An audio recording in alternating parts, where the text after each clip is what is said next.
Les arguments en dissertation. Un argument est une preuve, une justification rationnelle de la thèse que l'on veut défendre. On utilise des arguments d'ailleurs dans toutes sortes de situations quotidiennes. En dissertation, les arguments sont les piliers qui soutiennent l'édifice de chaque partie. Ils doivent donc être solides et convaincants. Chaque argument occupe une sous-partie.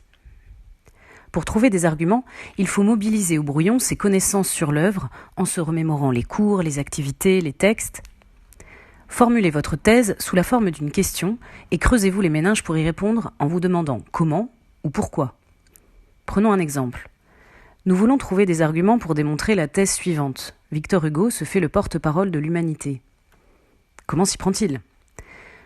En exprimant des émotions universelles propres à toute l'humanité, en montrant qu'il est le reflet de ses lecteurs, en se faisant le porte-parole des plus démunis et des plus malheureux qu'il veut voir traités justement avec plus d'humanité. Une fois qu'on a trouvé des arguments solides pour chaque axe, il s'agit de les organiser de la manière la plus cohérente et logique possible.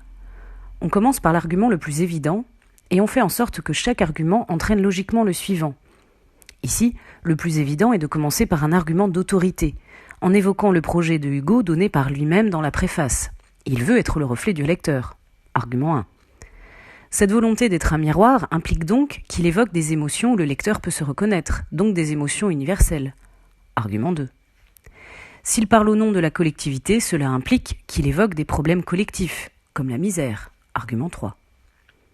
Une fois que vous aurez tous vos arguments, il faudra ensuite les illustrer avec des exemples. Je vous renvoie à la vidéo suivante.